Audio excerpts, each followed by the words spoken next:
բնականաբար դատական պրոցեսին չանդրադառնանք, հասկանանք ինչ տեղի կունենա ներսում, որովհետև ինչ-որ օպերատիվ տվյալներին հղում անելով մեղադրող դատախազը որոշել է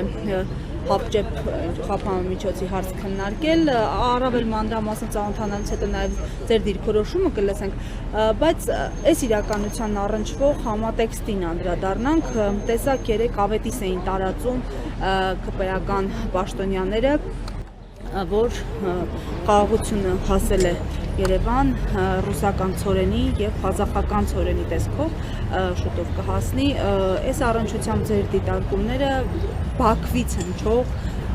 ագրեսիվ ռետորաբանության համատեքստ։ Ես ուղղակի չեմ կարող ինձ զսպել եւ ձեր մեջբերումը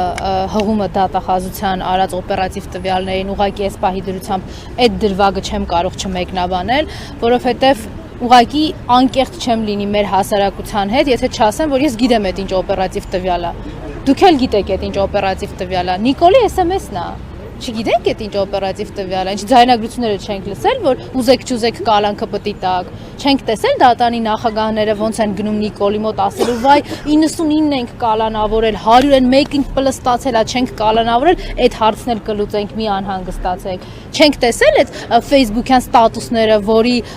ուղակի հրահանգավորումն է եղել քննչական կոմիտեին, դատախազությանը եւ այդ ողջ իրավապահ Նիկոլա հպատակ համակարգին։ Էսա Հայաստանում հիմա օպերատիվ տվյալ, դատական ակտ, դրանք բոլորը Նիկոլի գրած SMS-ներն են, Նիկոլի արած ձայնային հաղորդագրություններն են, որոնք նաեւ ազգային ժողովում են Աղդամցի Ալենի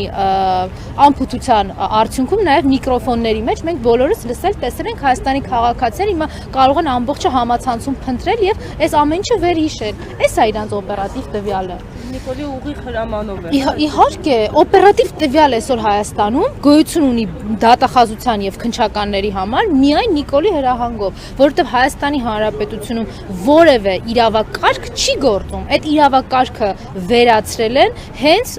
բռնազավթված պետության առաջին իսկ օրերից Նիկոլի կողմից։ Ինքը դրա մասին ակնհայտ հայտարարել է։ Մնացած բոլոր կատարված եւ կատարվելիք հանցագործությունները մենք ուղղակի որպես փաստ արձանագրում ենք եւ անցնում ենք առաջ։ Իրենք այդ հանցագործությունները տարիներով նախաքննության փուլ անգամ չեն հաղթահարում, տարիներով մեղադրյալներ չեն լինում, որտեղ դրանք հետաքրքիր չեն Նիկոլին։ Նիկոլին հետաքրքիր են իր քաղաքական հակառակորդների վերացնելը ուղիղ իմաստով եւ նաեւ իրենց բանտերը լցնելը։ Իրեն հետաքրքիր է պետական մտածելակերպ եւ պետական գործիչների նկատմամբ հետապնդումները մարդիկ, ովքեր 30 տարի Հայաստանի Հանրապետությունում պահել են ինքնիշխան անկախ պետություն,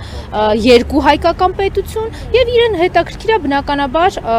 խափանել այն բոլոր ծրագրերը, որը հնարավորություն է տալիս իրենից ազատվելու։ Այդ տրամաբանության մեջ է նախագահ Սերժ Սարգսյանի նկատմամբ իրականացվող քաղաքական կեղտոտ հալածանքն ու բռնաճնշումը։ Այդ տրամաբանության մեջ է Դավիթ Համբարձումյանի նկատմամբ իրականացողը, որտեղ անդադար ասում էին սրբազանների կալանավորումը, բարերարի կալանավորումը, իրավական պրոցեսները աբսուրդի հասցնելը, Գյումրում անչափահասներին կալանավորելը, կին քաղբանտարկյալի արկայությունը, այս ամեն ինչը այդ մի շղթայի մեջ է, հայերին գցել կախվածության մեջ, զրկել բոլոր տեսակի իմունիտետի դրսևորումներից, հիշողությունից անգամ, որ եղել է հաղթանակ, ինքնություն, ինքնուրույնություն, բանակ, որը ապահովել է Հայաստանի անվտանգություն, հիմա ու ինչ ասես, ում ասես անունը տալիս են, իբր Հայաստանի անվտանգության երաշխավորներն են եղել, մի շատ պարզ եւ իրական տրամաբանությունը շրջանցելով, որ Հայաստանի անվտանգության, անկախության, պարենային անվտանգության, որ տենց հիմա ցորեն են գոռում, անվտանգության երաշխավորները եղել է հայկական իշխանությունը, հայոց բանակը եւ հայ ժողովուրդը իր հասարակական դրսևորումներով, իր կարգավիճակով պայմանավորված։ Հիմա այս ամեն ինչի քանդումը Նիկոլ Փաշինյանը բերել հասցրել է այն կետին, որ արդեն ակնհայտ է ցույց տալիս։ Եթե մի 4 տարի առաջ այս ամեն ինչը պետք է քողարկված լիներ, հիմա շատ ակնհայտ է։